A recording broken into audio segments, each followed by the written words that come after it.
I went ahead and measured my face. Mine is 26.5 inches.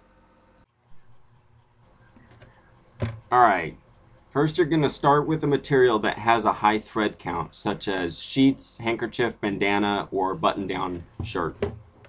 Fold it over once, or you can use a different inner liner, such as a t-shirt material.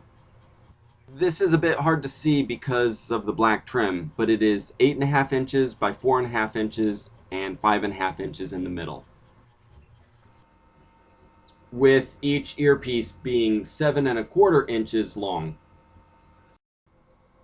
To figure out how much we need to stretch the elastic, we need to do a little bit of math. Okay, now just hem the two face mask materials and sew them together.